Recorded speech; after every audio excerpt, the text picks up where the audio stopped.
Hello प्यारे बच्चों। तो आइए आज हम पढ़ते हैं बाल महाभारत कथा कक्षा 7 का पाठ नंबर 29, चौथा, पांचवा और छठा दिन। कल हमने पहला, दूसरा और तीसरा पढ़ा था, तो आज उसके आगे के 3 दिन और क्या हुआ युद्ध में उसे पढ़ते हैं। तो आइए शुरू करें। पौ फटे। पौ का मतलब होता है सुबह। लड़ाई शुरू हो गई। शल्य का पुत्र मारा गया। भीमसेन ने दुर्योधन के 8 भाई मार डाले। दुर्योधन ने भी निशाना साधकर भीमसेन की छाती पर एक भीषण अस्त्र चलाया। चोट खाकर भीम मूर्छित सा होकर रथ पर बैठ गया।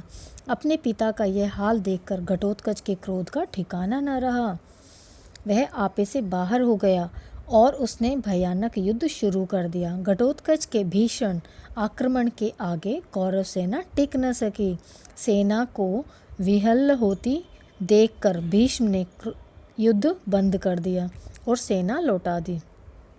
उस दिन की लड़ाई में दुर्योधन को कितने ही भाई मारे गए। चिंताग्रस्त दुर्योधन अपने शिविर में जाकर व्यथित हृदय से बैठ गया।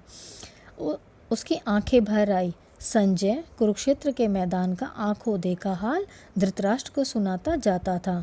वहाँ का बयान सुनते सुनते धृतराष्ट्र व्यथित हो जाते थे। वह दुख उनकी सहन शक्ति से भारी हो जाता था, तो वह कुछ कह सुनकर अपना शोक भार हल्का कर लेते। दुर्योधन बड़ी देर तक विचारों में डूबा रहा। इसी प्रकार सोचते सोचते उसे नींद आ गई। सुबह होने पर दोनों सेनाएं फिर युद्ध के लिए सज्जित हो गई। लड़ाई शुरू हो गई। उस दिन संध्या होते होते अर्जुन ने हजारों कौरव सैनिकों का जीवन समाप्त कर दिया। यह देखकर पांडव सेना के वीरों ने अर्जुन को चारों ओर से घेर लिया और जोर का जय जयकार कर उठे। उधर सूरज डूबा और भीष्म ने युद्ध बंद करने की आज्ञा दी। दोनों ओर के थके थकाए सैनिक अपनी अपनी छावनी की ओर चल गए।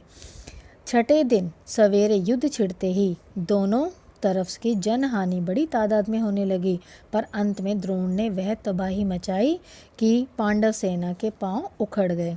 इसके बाद तो अंधाधुंध युद्ध होने लगा। अंत में दुर्योधन बुरी तरह घायल हुआ और बेहोश होकर रथ से गिर पड़ा। तब कृपाचार्य ने बड़ी चतुराई से उसे रथ पर ले लिया, जिससे दुर्योधन की जान बच गई। आकाश लाल हो गया। सूरज डूबना ही चाहता था, फिर भी कुछ मुहूर्त तक युद्ध जारी रहा। सूर्यास्त के बाद युद्ध समाप्त हुआ। आज का युद्ध इतना भयंकर था कि धृष्टद्युम्न और भीमसेन के सकुशल शिविर में लौट आने पर युधिष्ठिर ने बड़ा आनंद मनाया। उनकी खुशी की सीमा न रही। तो बच्चों, ये और 3 दिनों की कहानी थी, चौथा, पांचवा और छठा। धन्यवाद।